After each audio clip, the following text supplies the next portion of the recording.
Every now and then, a group of my audio friends will get together and help me do an A/B test of some sort. And there have been a couple videos that I've posted with these A/B tests. We also like to drink and eat and just talk about what we've listened to or life in general, and just get together, and we all have an underlying interest in audio. We recently had a get-together, of which this video is the culmination of, and for that we did a test, and I wouldn't tell anybody what we were testing, but they kind of figured out it was amplifiers. And as you saw in the title of this video, the amplifiers were the Marantz 8B and the Aiyima T9. Now, I recently posted the Marantz 8B review, and that was episode 123, and you have to go back to episode number 81 to see the Aiyima T9. Now, the Aiyima T9 is kind of like an all-in-one little integrated amplifier. It has Bluetooth, it has a DAC in it, and it has two tubes sticking out. So it's not really a tube amp like the Marantz 8B, but it does have some tubes, and in fact the even harmonics are higher than the odd harmonics, and you'll see that in a little bit when I show you some basic data comparisons between the two amps. Now, nobody knew what they were listening to. They didn't know one of the amps was a Marantz 8B or the other amp was the Aiyima T9. The owner of the Marantz 8B, Richard, he knew that I asked for the Marantz 8B to be available for this test, and so he kind of thought that one of the amps was going to be the 8B, but he had a bunch of amps that I could have chosen from, and everything was covered up, and you'll see kind of the setup and all that. So this video is a result of a listening test between the Marantz 8B amplifier versus the Aiyima T9 integrated amp, technically. For the test, I used the Pass XP20. There will be a review on that coming up in a month or so, and that's a preamplifier with a separate power supply. It's Pass. You would expect it to be good. So that was the preamplifier. The nice thing about the XP20 is that it has two line level outs, so both the T9 and the 8B could be driven by their own line level out. And the Pass XP doesn't have any treble controls in it, so it's basically just a straight preamplifier. The speakers that we're using were the Macintosh XRT 18s. It's kind of a two-piece speaker with the bass mid-range section separate from the tweeter section, and you'll see that in the video in just a little bit. The source was my Surfan's F20 player. It's a music player that can play WAV files or DSFs or FLACs or what have you. So for the music selection, it was 7 different tracks. I cut them off at 1 minute long and merged them all into one WAV file. So it was basically a 7-minute long WAV file of 7 different 1-minute tracks, and that's what everybody listened to, and then they would switch between B or C as they chose fit. And then we had a little worksheet to fill out that gave your preferences, and I'll go over what the results were in that once you see this little video showing kind of a rough idea of the setup. And then I'll show you data on each of the units, just so you can kind of see what their frequency response is and kind of how they perform electrically. And then what I will do is play back everybody's comments that they made at the end of the listening test. They sat down and I asked them a few basic questions about their experience, and you'll see that. And at the very end, I'll remove the green cloth that was over everything, and you will see the 2 amps, and I'll tell you which was B and which was C, and that will be kind of the gist of the video. So after everybody's comments, I will actually show the little setup so you can kind of see how things were laid out a little bit. I will point out that they used the same speaker wires, 12 gauge wire, the same kind of interconnect RCA cables I used. They're a little bit higher end than I normally use, but they're the same length, same make and model cables that connected from the pass to each of the amplifiers. During the setup, I use both 1 kilohertz and 440 hertz tones, and I connect to both of the amplifiers' outputs as they are measured right at the speaker, and I adjusted the Aiyima T9 so that its volume was as close as I could get to the Marantz, because the Marantz doesn't have any kind of adjustable volume gain control. But since the T9 is an integrated amp, I was able to adjust them so they were within about 100 millivolts of each other at 1 kilohertz, and then the same amount tracked over at 400 hertz. So that's kind of how I got the levels right, and then people just switch between them. And once you hear all the comments, I will read the summary of the questionnaire that I had given them, and I'll give you a few more thoughts on how I thought the test went. And here we have the THD SNR plot at 1 kilohertz for either the T9 or the 8B, putting out 5 watts into 8 ohm loads, kind of our standard setting here. You can see that they're both about 22 dB of gain, and our SNRs for the 8B right here is around 90, we'll call it 90 dB, and for the T9 about 82 dB. The THDs are both better than, say, 0.2%. So they look pretty similar here. However, when you start looking at the spectrum, you can see these harmonics, and they're higher than they are for the T9 here, but there's definitely more going on harmonic-wise than with the T9. Here we have our THD SNR plots at 1 kilohertz. The 8B is over here on the left, and the T9 is over on the right. In the case of the T9, I adjusted it to get the most power I could without the distortion getting above 1%. So it's putting out, we'll call it 31 watts here. You can also see our THD plus noise is right around minus 40 dB. And our SNRs are right around 47 dB. So that's what the T9 looks like. With the Marantz 8B, also into 8 ohm loads, we're getting about 35 watts. And the THDs are about 0.5%. SNRs are almost double what they are for the T9. They're 86, 87. We'll call it 88, 89 dB, and the THD plus noise is around minus 46 dB, we'll call it. So it kind of gives an idea as to what the harmonics look like and all that once we get going. You can tell that the 8B has a lot more harmonics going on with it than the T9 does. Here we have harmonics for the 8B and the T9. Now, the 8B says it's 5 watts into 8 ohms. It's actually 10 watts into 8 ohms, just like the T9 is putting out 10 watts into 8 ohms. And you can see the T9, the harmonics, the even or second harmonics are higher than the odd or third harmonics, which is kind of what you'd expect in tube amplifiers or preamplifiers even. Over here, you can see that for the 8B, our tube amp, the second or even harmonics are also higher than the third or odd harmonics. Right now, we're looking at frequency response plots from 20 hertz to 20 kilohertz, with the units putting out about 5 watts into 8 ohm loads. This response over here on the left, this is for the Marantz 8B. And over on the right, this is for the Aiyima T9. Now on the T9, it does have bass and treble controls, and I adjusted those to give as close to a flat response as I could. The scale for both of them is plus or minus 1 dB, so it's kind of an expanded scale.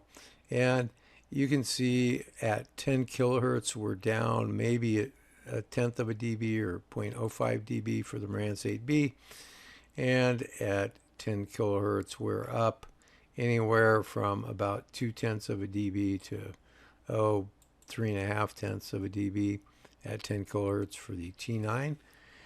And also you can see that our bass response, depending on the channel here at, say, that would be 40 hertz, we're up as much as half a dB or 0.2 of a dB, just depends on which channel you're on. So that kind of gives just an idea as to the frequency responses of both of these. Just going to give a little description of the setup. This is the listening chair, which is about 10 feet away from the Macintosh XR-T20 speakers. There's one there. There's the other one. And those speakers are about 10 feet apart. And this is our setup. That's the Pass XP20 preamplifier and power supply.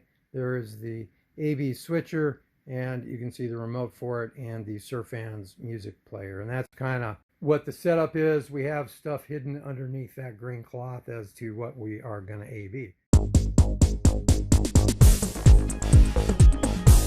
This is Ben, and which of the two choices did you prefer, B or C?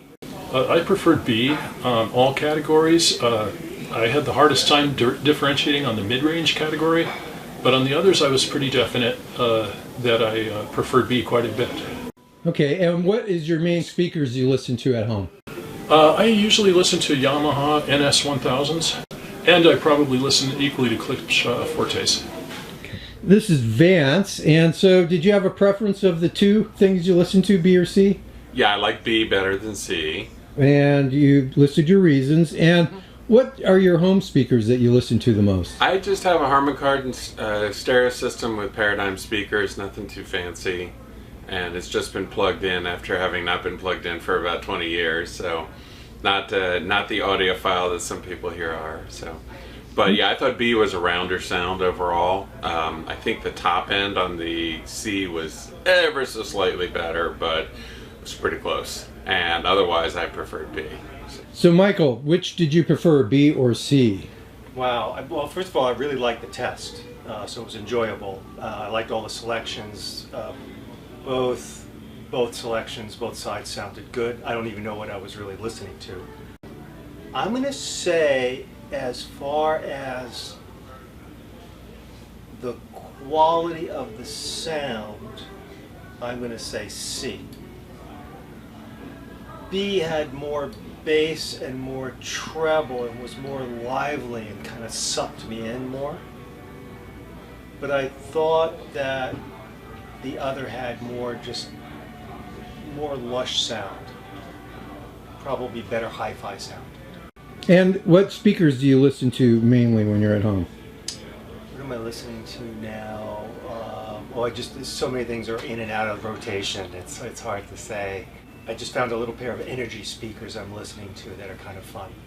So John, which did you prefer more, B or C? So I preferred B straight down the line. And what are your main speakers for home use that you listen to? Wilson Audio Sophia. All right. So Tom, which did you prefer, B or C, or about the same? I preferred B overall, and I knew that right off, which is the first track. And then it mainly was just confirming that bias all the way through, but consistently, absolutely B. And I know the answer to this, but for the folks out there, what are your main speakers that you listen to?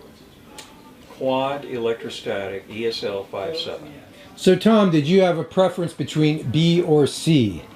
Slightly for B, but they are close. Very close. For the enjoyment overall.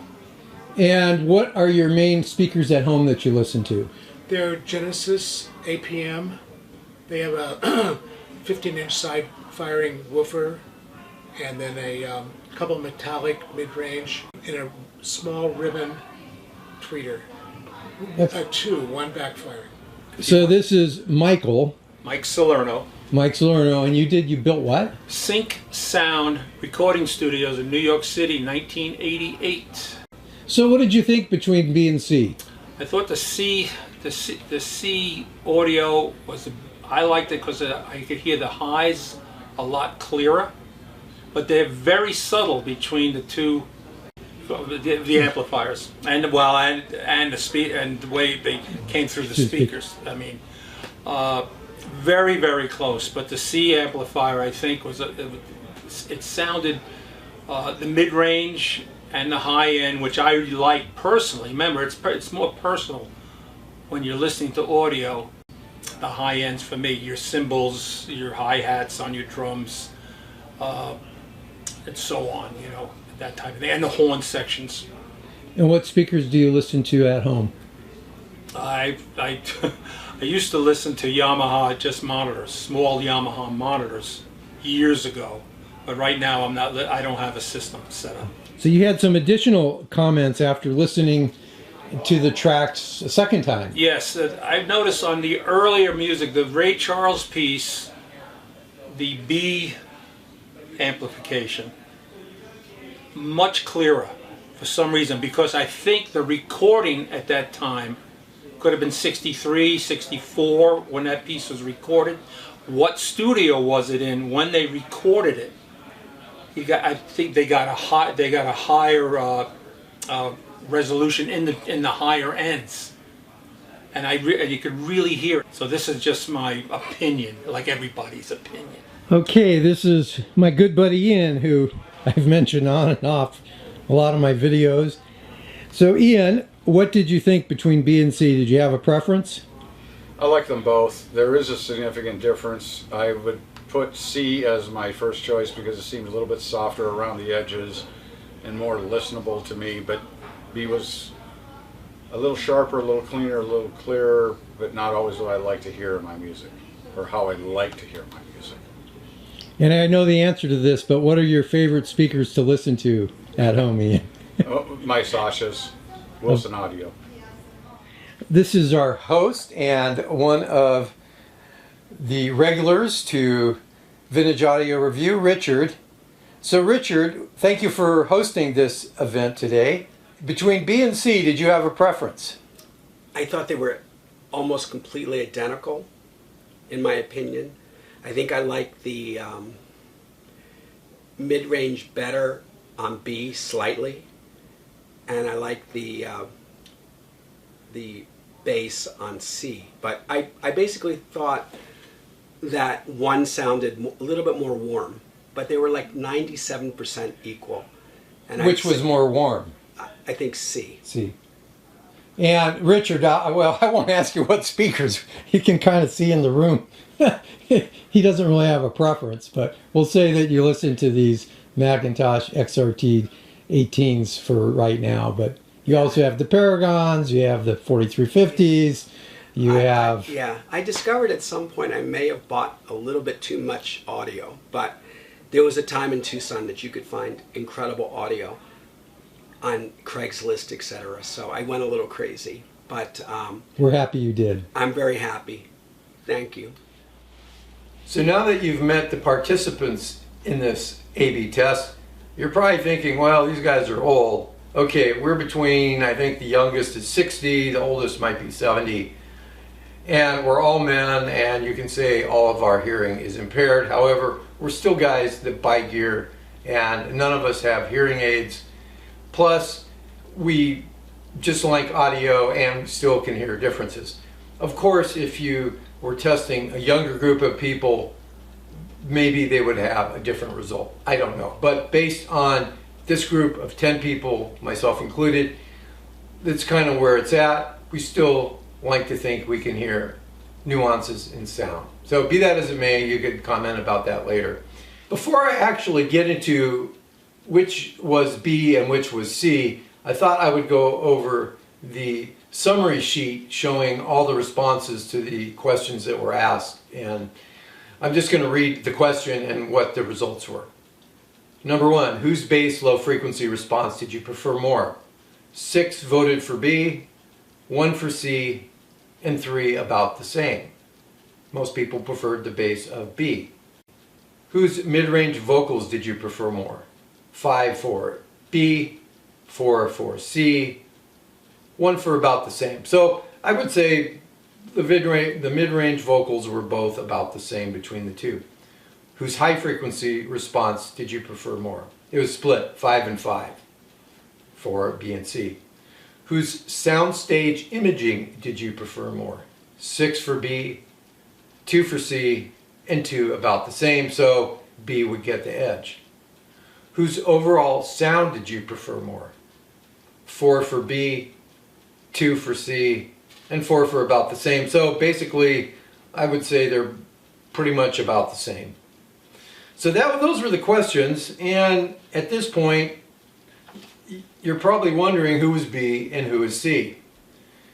Now, nobody knew who they were. In fact, I was confused because I hooked them up, and by the time that things started and I had a beer or two, I kind of forgot which was B and C until I took the cover off all the stuff. So it turns out the little Aiyima was the B choice, and the big Marantz 8B was the C choice. So overall, I would say people preferred that little Aiyima a bit more than the Marantz. Now, which would I rather own? Oh, the Marantz. It's more valuable, it's more collectible, it's a neat piece of audio gear.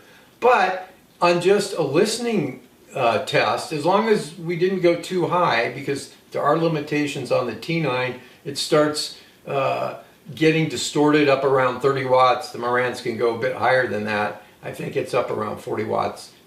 You saw the data earlier. Just for normal listening with an okay efficient speaker, I'm not sure what the efficiency is on the XRT 18s, the Macintoshes, but overall it sounded pretty decent at the level that we listened at, and I'm guessing we listened to it at about 5 to 10 watts would be my guess. So as far as the overall sound, not a lot of difference between the two. Some people did like the warmth maybe of the Marantz more, but a lot more people like the detail maybe of the little Aiyima T9. So, you know, it's one of those things. Anyway, so that's kind of the story on this A/B test. It's always a fun thing to do with a group of people. There's usually 1 or 2 new guys that attend this event, and everybody enjoys it. They're kind of surprised, and they look forward to the next one. I kind of think I know what I'm going to be A/Bing in the next test, but we'll just leave that as a mystery for now. I just got off the phone with one of the participants to the A/B test and decided I would add this little addendum to the video towards the end. And what the point was that Michael made, that's who called me, was that maybe if you were listening to these things for a longer period of time, more than the 7 minutes that the test ran, you might say be a bit stressed out more with the high frequency of the Aiyima T9 versus the Marantz. That is certainly possible. I do know that people need several hours to listen to something. This was more just to see if there's an obvious difference between the two. So, you know, apparently they're pretty close. Overall, I think people responded to the Aiyima just maybe a little bit better, except for some people that thought the Marantz sounded a little bit warmer. But for the most part, I would give the Aiyima the edge, though I would much prefer to own the Marantz 8B, as I mentioned earlier. The other thing I wanted to mention was when you look at the frequency responses, which I showed earlier, the Aiyima T9 definitely has that smiley face kind of boost at the high end of the band and at the low end of the band a little bit. We're not talking much of a boost. Was it 0.4 of a dB or so? Now when you compare that to the Marantz 8B, which was darn near flat, and if you look at 10 kilohertz, you can see I think the Marantz is down maybe 1/10 of a dB, where the Aiyima is maybe up a couple tenths. So, you know, maybe that's why it sounded a little bit different.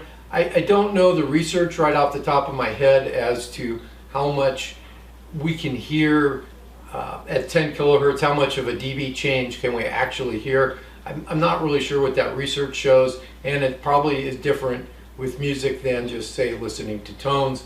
Anyway, I just thought I would bring that out in all fairness. So, once again, I hope you liked this video. I'm sure there will be several comments and maybe even questions, and those are always good. If you haven't subscribed to the channel, please do so to help the channel grow. And if you like the video, of course, thumbs up. So until next time, I hope you'll have a great day or night.